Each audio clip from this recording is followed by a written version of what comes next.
What's up, everybody, and welcome to the Waiting Room, the show that challenges you to thrive, not just survive in every area of your life. This is your host, Ruem, and in this podcast, I'll be talking about the realities of waiting in every season of life. How we wait is more important than the wait itself, so waiting well is what matters. In this episode, I'll be talking about stopping bad habits and starting good ones.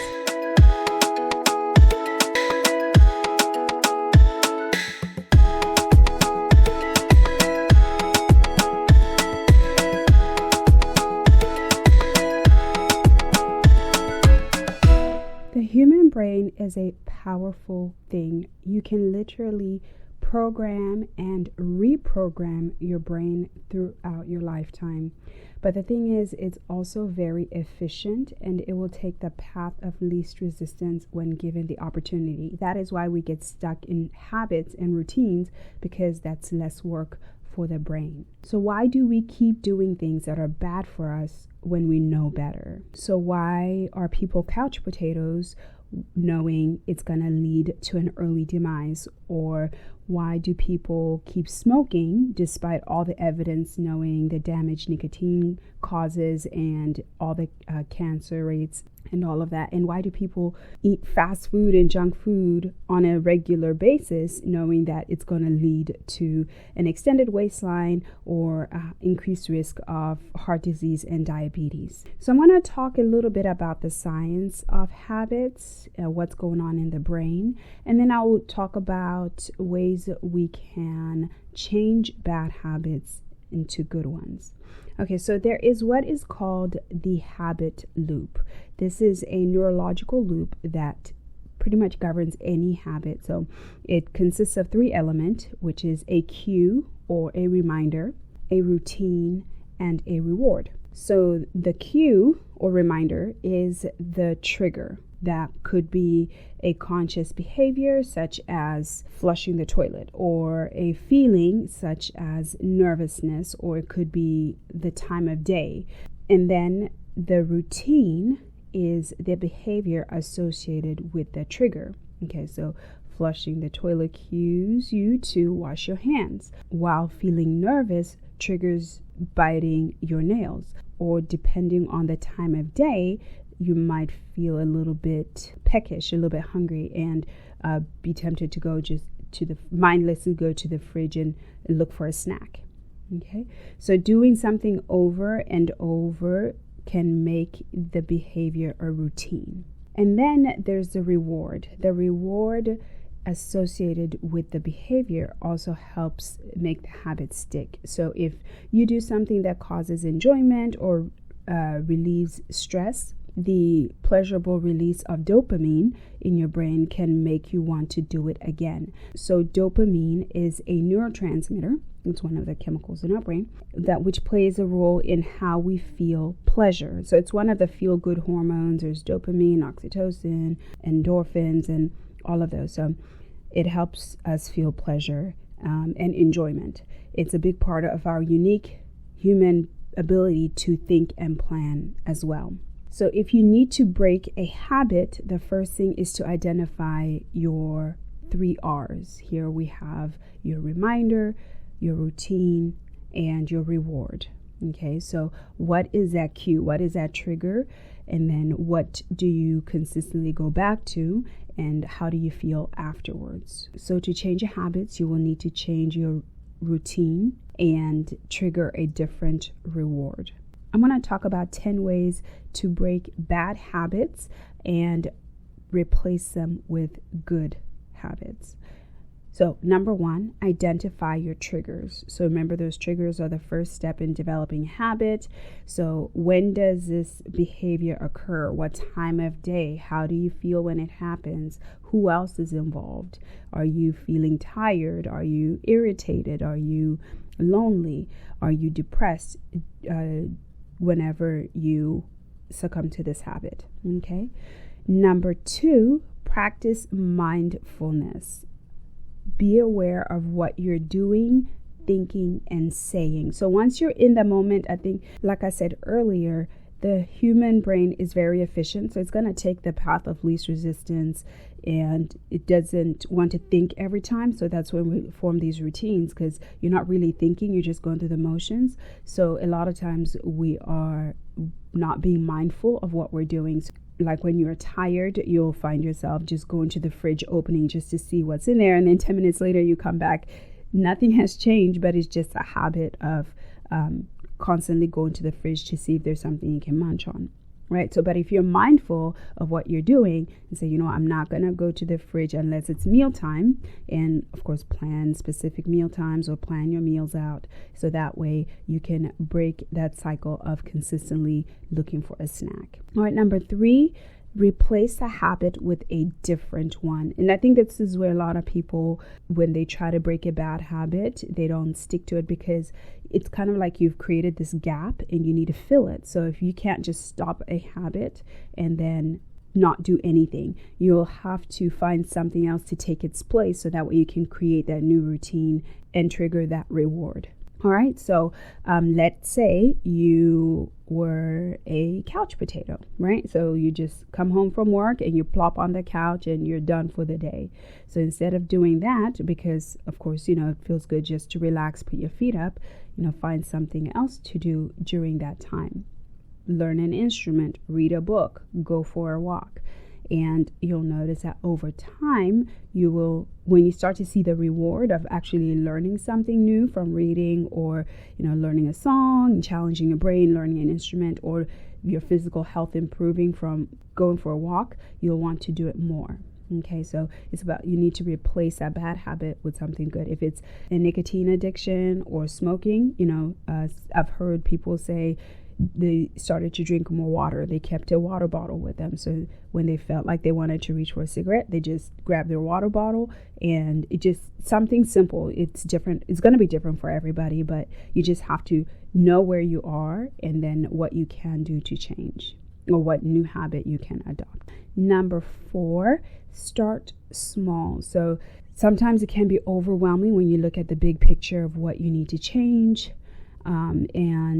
A lot of times people get discouraged before they even start. But if you break down your goals into bite-sized pieces, adjust your expectations, and know your capabilities. So know what you can do, because if you want to start off too big, you might end up getting discouraged because you're not reaching your goals. So take baby steps. So I wouldn't recommend going from a couch potato to registering for a half marathon in 3 months, so start by walking 10 minutes a day, and then after a few weeks bump it up to 20 minutes a day, and then 30 minutes a day, and then increasing your speeds. Just pace yourself, start small, and over time, because time is your friend here, you just want to make sure that you are being realistic. All right, number 5, focus on your why you want to change, because a lot of times this is going to be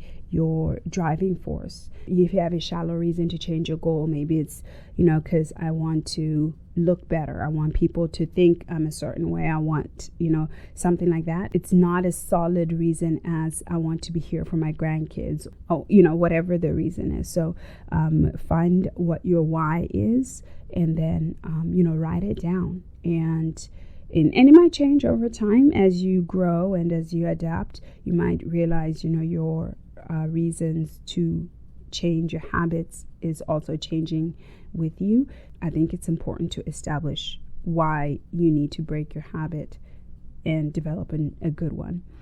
Number 6, prepare for slip-ups. Okay, so you're not going to hit the mark every single time. You're going to have setbacks. You're going to have good days, bad days, and you just need to be patient with yourself. Just embrace the process. The process is so important. I think a lot of times we get so focused on the final product and the end result that we don't really take the time to just enjoy the process, the learning and the growing and the changing.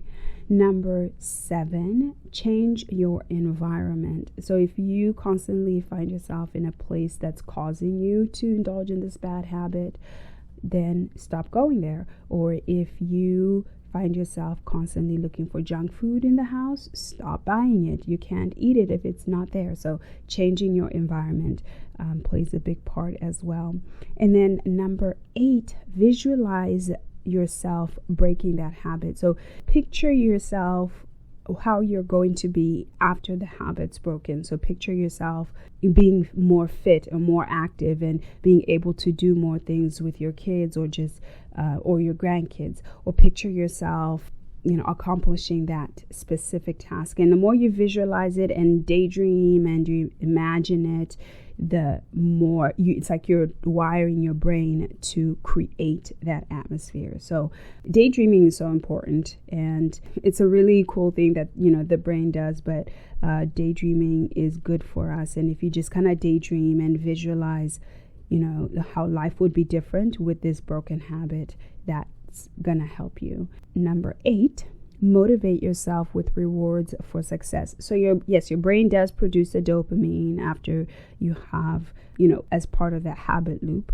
but you can also reward yourself tangibly. So whether it's shopping for new clothes, or whether it's going on a vacation, or doing something that you had never done before or couldn't do before, that could be a good reward in itself. And lastly, number 10, give it time. Time is your friend.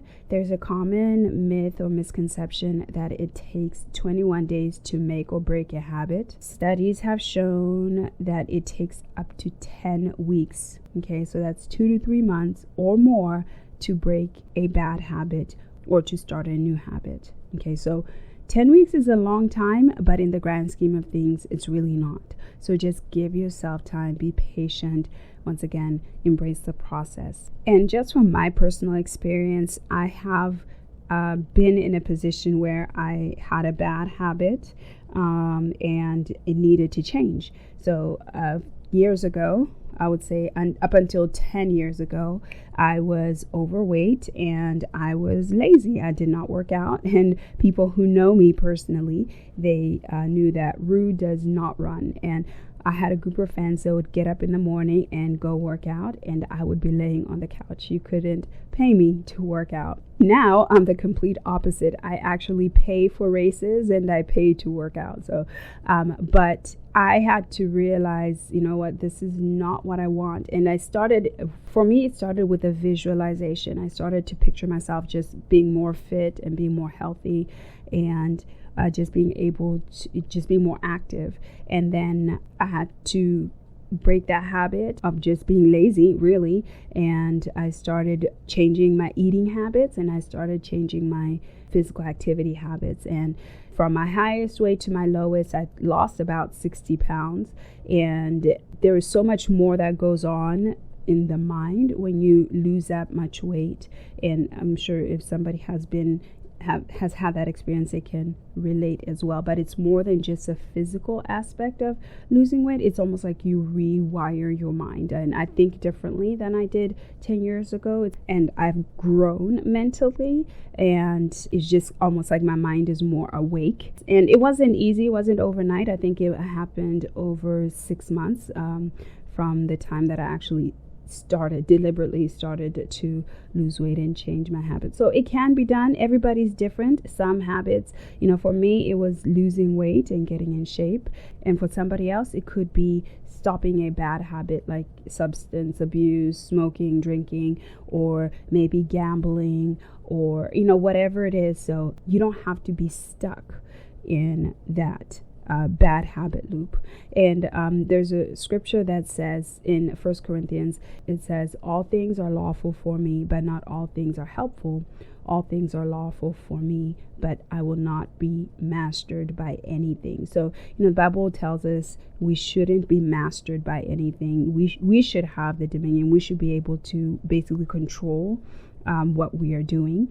And if something is mastering us, that means we have lost control. If you can't function because you have to do this one thing, or you have to go this one place, or you have to consume this one substance, then that's not a good place to be. And and just because you can doesn't mean you should. That's another meaning to that verse. It's, yes, anybody can pick up a cigarette and anybody can be a couch potato and anybody can go gamble, but that doesn't mean you should. So, I just want to encourage you for this episode. The challenge is to, look at your life and see if there are any habits that you know you need to break, and then identify them, write down your goals, and actually put effort. Just pick one area and then put effort in changing. Replace that habit with a good one.